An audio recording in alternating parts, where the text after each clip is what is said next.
I'm looking forward to this opportunity for a very, very long time.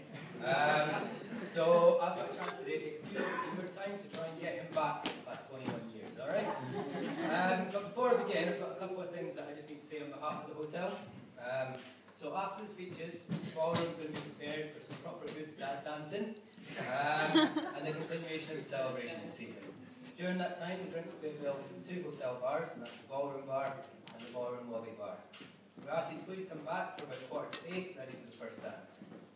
Also, if anyone requires taxis tonight, then the hotel asks you to book a taxi at reception before 9 PM.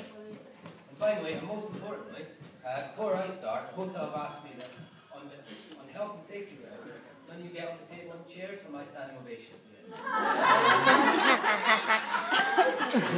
Okay, so I'd like to start by welcoming all our family and friends to this very special day, and also take a moment to appreciate how stunning all the bridesmaids look, Jill, June and Zoe. They're upstage, of course, by only one, and that's, of course, Jackie, who looks amazing, I'm sure we agree.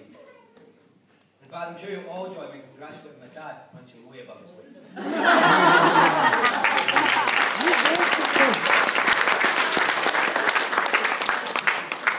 I'd like to personally thank everyone for coming, even more so those of you that have come from all over the world.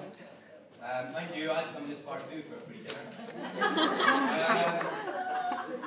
I know that Jackie and my dad are honoured to have so many of you here tonight. Who knew they had this many friends? I didn't.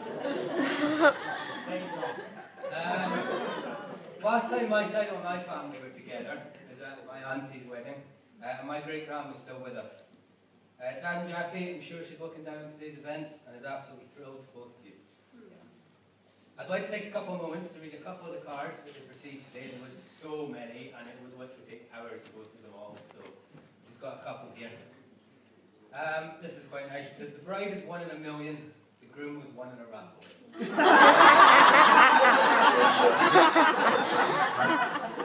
goes on, life's a mixture of good and ill, may nothing but good ever reach you. May all its shadows lie behind, and only sunshine greet you.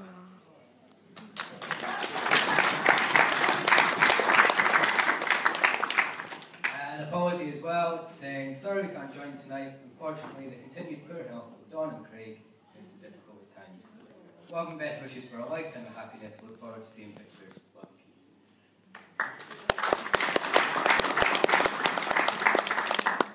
Now the fun stuff. I'd like to welcome Jackie and her family to the Casey family. I promise we're not all insane. And a special welcome to Greer and Adam, who both look incredibly smart today. I'd like to set the scene to me becoming best man. I've been on a standard night out in Glasgow, so I don't remember any of that. But I do remember waking up the next morning and having a text from my dad that said, I proposed to Jackie last night. And it had also gone to my sister, so there was an immediate reply from my sister of, oh my god, and I was so very hungover, right? But then there was another text that said, Matthew, I'd love it if you could be my best man.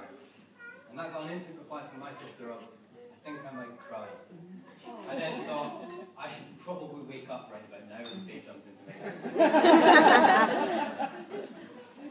dad. Seriously though, I'd just like to say how honoured I am to be your best man. Thank you.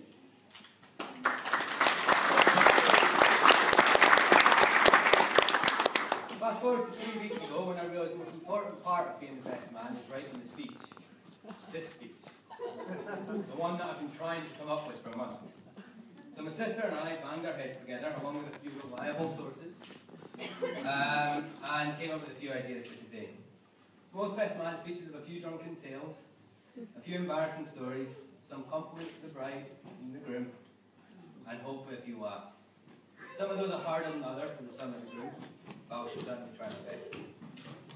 I remember the day Dad told us about Jackie. He arrived home with teenage boy levels of excitement to tell us all about her. When he actually told us, I was so happy, but for 2 reasons. The first, because I could clearly see how happy he was after meeting her just once. But more importantly, he didn't seem to care about the massive, and I mean massive, coffee stain that my sister and I were trying to hide.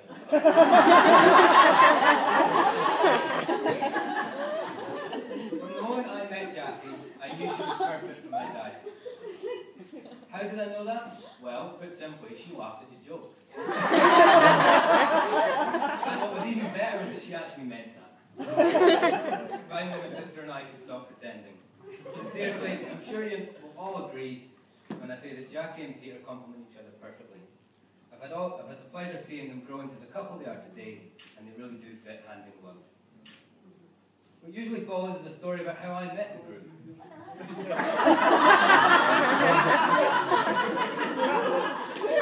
Well, I'm not certain. I think it was around the time I was born. The first memory I have of Dad and I was 4 years old. I was 4 years old, sorry. He wasn't 4 years old, so that was 20 years ago. We were on holiday in Malta, actually. It was a particularly rough time in life for my dad and I. His old work had just shut down. I remember vividly how much of a struggle it was for us in day-to-day life, let alone to go on holiday.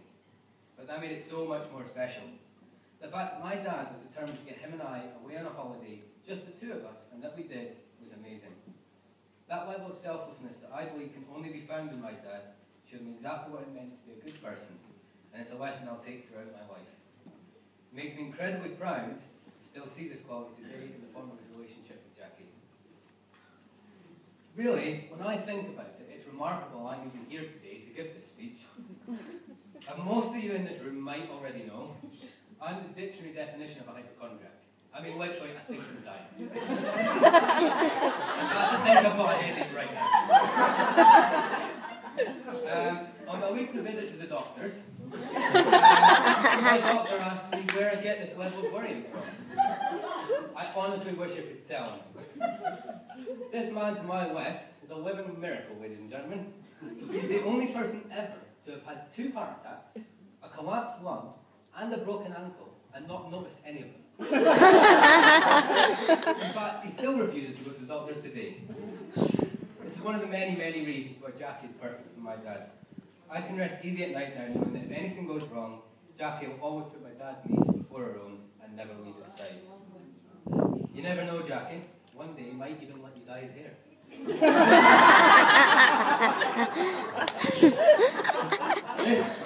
This is just the tip of the iceberg for Jackie, though. I've never met someone who's so happy to do good for others, no matter the time, place, or situation.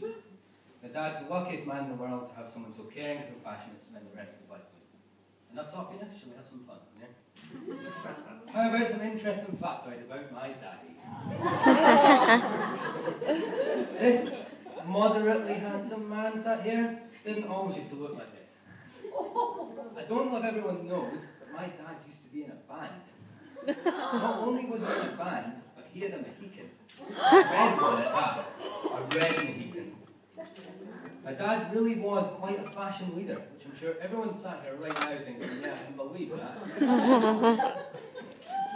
I remember looking through baby photos when I was younger. Of course, the intention here was to embarrass me, but really it turned into a laughing session at my dad's epic styles.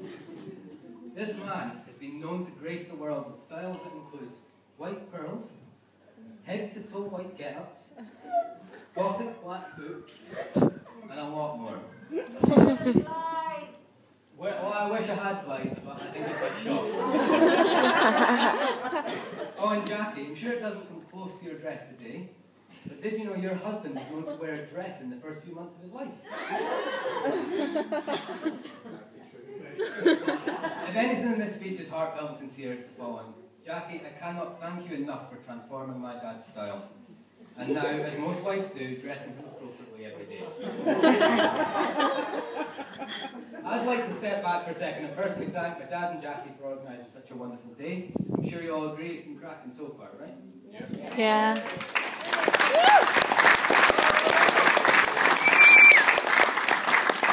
This comes down to many factors, but I think most importantly, and also amusingly for the speech, their OCD levels.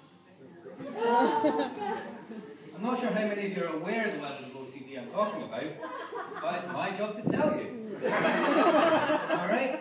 Just 2 weeks ago, while out, I received a text from Jackie saying, "Just smashed my phone." Now, it had a crying smiley face at the end, which for anybody else, that's a pretty bad situation, right? But for Jackie, this was a real tragedy. Because Jackie cares for her phone like one would for a dog, or a baby perhaps. Not only was there never a scratch on her phone, there was never even a speck of dust on it either. Once the scale of the earlier catastrophe had sunk in for Jackie, you could see that the smash was breaking every strand of OCD in her body. And in her own words, I feel sick looking at my phone. Not enough OCD? Let's look at my dad.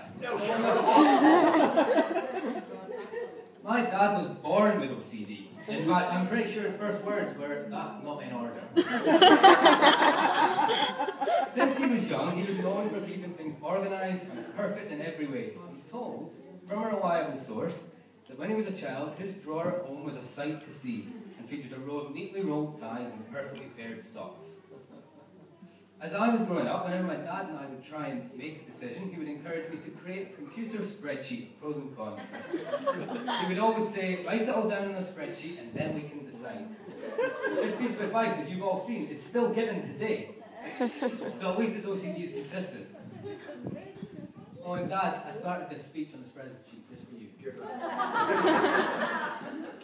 Years and years ago, I used to get a massive chuckle at the subconscious habit my dad had. It later turned into a joke, but secretly he'd admit that he never even knew he did it until we started laughing at him. Let me set the scene for you. We sat on the sofa watching some TV, just chatting away, and every now and then I'd hear something move on a table. I ignored it for a while until I realised it was my dad. What was he doing? Well, my dad was making sure that everything on you ready for this? My dad was making sure that everything on the table was at right angles by moving things around in perfect straight lines. Almost like a Rubik's Cube. Yeah, I'm not joking. What happens when Jackie and my dad come together? Well, the OCD's spectacular. So much so that if I put anything down in the house, it's moved within 2 minutes, at least twice. But seriously, this level of OCD and attention to detail works perfectly for our couple today, and allows them to have such a perfect relationship. Well, we've got a lot to look forward to tonight, including, if we're lucky, a public demonstration of dad dancing at its finest. You never know, we may even get the master of dad dancing, my granddad, to show my dad how it's done. With that to look forward to and much more, I'll wrap things up. Throughout my life, my dad has done absolutely everything he possibly could to be the best dad in the world for my sister and I. And I'm sure she would join me in saying that he certainly succeeded. Thank you from both of us for getting us to where we are today. Now it's your turn to embark on a new adventure. Today is a very special occasion. It marks the day that Jackie and Peter start the rest of their lives together. Through OCD, love, and anything else that life has to throw at it, I'm sure they will be eternally happy together. Jackie, I wish you the best of luck with him. And please keep him going to the doctors. I'd like to ask that we all raise a glass to today's happy couple, Peter and Jackie. Hey, Jackie.